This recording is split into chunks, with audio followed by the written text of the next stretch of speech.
देखिए ये जितनी महंगाई बैठी है, जब ये देश गुलाम था तो खास तौर से दलित और पिछड़े और जनरल की महिलाओं को भी किसी को भी वोट का अधिकार नहीं था, पर्दे में रहना पड़ता था। बाबा साहब अम्बेडकर ने इसके खिलाफ आवाज उठाई और आपको पर्दे से मुक्ति दी, आपको वोट का अधिकार दिया, आपको बराबरी का अधिकार दिया, आपको बराबर कुर्सी पर बैठने का अधिकार दिया। ये बाबा साहब डॉक्टर भीमराव अम्बेडकर ने दिया। और साथ में जब संविधान सभा का गठन हुआ तो हरियाणा से भी एकमात्र सदस्य जो हमारे पूर्व प्रभावी मुख्यमंत्री चौधरी भूपेंद्र सिंह हुड्डा, उनके पिता चौधरी रणबीर सिंह हुड्डा भी संविधान सभा के सदस्य बने पूरे हरियाणा से। और उस समय पूरे हरियाणा पंजाब से वाल्मीकि समाज से एकमात्र सदस्य प्रोफेसर यशवंत राय भी संविधान सभा के सदस्य बने, जिन्होंने देश का संविधान लिखा।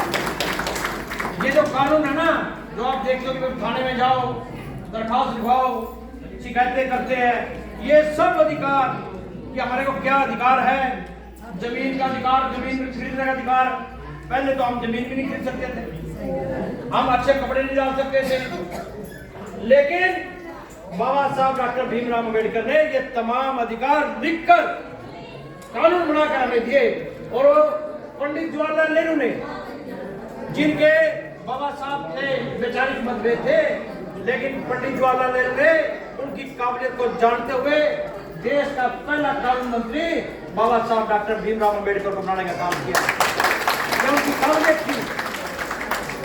1938 में एक अंग्रेज ऑथर ने लिखा कि भाई मैं 1938 में अम्बेडकर साहब के घर पे गया तो मुझे बड़ी खुशी और बड़ी हैरानी हुई कि उस समय 8,000 किताबें बाबा साहब अम्बेडकर के पास थी। 8,000। देखो उस समय 38 में किसी के पास एक किताब नहीं होती थी।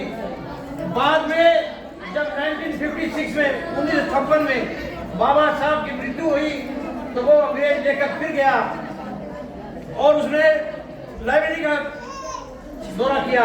बाबा साहब की लाइब्रेरी में उसकी 8,000 किताबें थी। देखता हूँ क्या है उसमें। जब वो गए तो बड़े हैरान हुए, उन्होंने काउंटिंग की तो उनके अंतिम समय में बाबा साहब की लाइब्रेरी में 35,000 किताबें थी। 35,000 किताबें तो हमारी